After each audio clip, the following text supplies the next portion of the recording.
Good morning. Today is Monday, November 11th, 2024. Stocks surged higher last week, fueled by the Fed's rate cut decision and post-election enthusiasm as investors looked to future policy impacts of a Republican-controlled Senate and executive branch. Next week, we have our final monthly capital markets update and outlook for the year. We will be live but online only. This is your opportunity to look over our shoulder as we review the positives, the headwinds, and what we think it means for the future into the rest of 2024 and then also into 2025 as well. We love your questions. We stay until all questions are answered. You can get the details, and if you RSVP on our website, we will also send you a reminder email.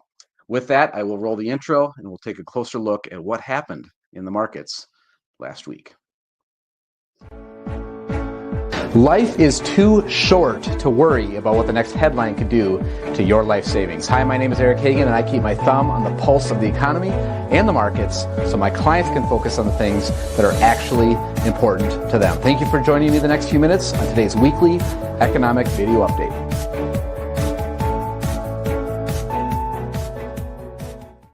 The Standard & Poor's 500 index spiked 4.65% last week, while the NASDAQ Composite Index gained 5.74%. The Dow Jones Industrials Average rose 4.61%, and the MSCI EAFE Index, which tracks developed overseas stock markets, was essentially flat. The 10-year Treasury bond yield came down ever so slightly to 4.3%. It's been a volatile stretch here. It's now up 6.44% from a month ago, but still down 4.23% from a year ago. Remember, as these yields fall, the value of bonds rise. It was a shaky start to the week for stocks as investors anxiously awaited election results and the Fed's interest rate decision. On election day, stocks rallied broadly before polling places closed. After the election was called early the next morning, stocks opened higher and climbed throughout the trading session. The yield on the 10-year Treasury fell. Stocks opened higher Thursday, and the rally picked up momentum after the Federal Reserve approved its second consecutive interest rate cut.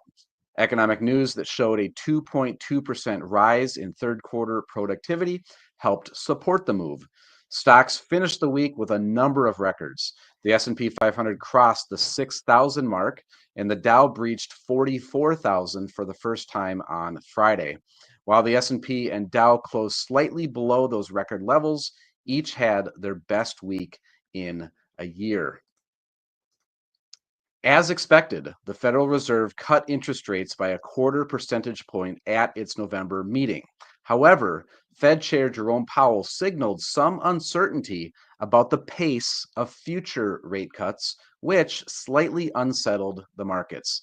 Citing a desire to steer between the risk of moving too quickly and perhaps undermining our progress on inflation, or moving too slowly and allowing the labor market to weaken too much, Powell said the Fed will continue to monitor the economy's progress. Looking ahead to this week, we have a busy week. The key economic data that we are keeping our eye on this week starts tomorrow. We've got a couple of Fed officials speaking. On Wednesday, we have some more Fed officials speaking. We also get a look at the Consumer Price Index as well as a Treasury buyback announcement. On Thursday, we get a look at the Producer Price Index, and Fed Chair Jerome Powell is going to be speaking. We also get a look at weekly jobless claims. And then wrapping up the week on Friday, a busy Friday, retail sales, industrial production, import and export prices, as well as business inventories.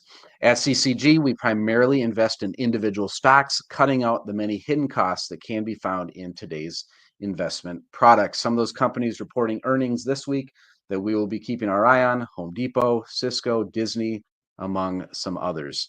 To learn about our low-cost, fully transparent, and personalized approach to investing in individual stocks, you can learn more at smartmixportfolios.com.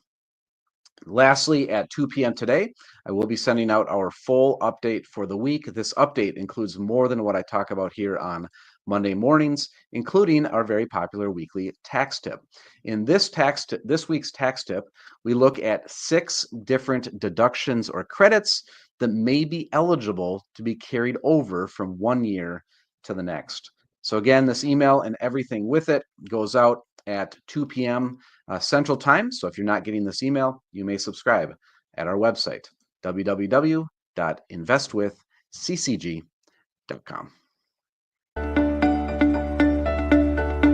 Hey, this is Eric again. That's it for today. Don't forget to subscribe before you leave. Here at Capital Consulting Group, we provide personal wealth planning and fiduciary investment management solutions for individuals, couples, and families.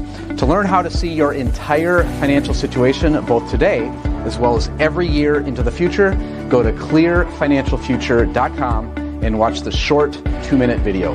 To learn how we give our clients' life savings the attention it deserves and to see how we're doing, visit smartmixportfolios.com. And lastly, if you'd like help investing your 401k at work, visit me over at 401kinvestmentpros.com. Thank you again for your time today. I'll look for you next week.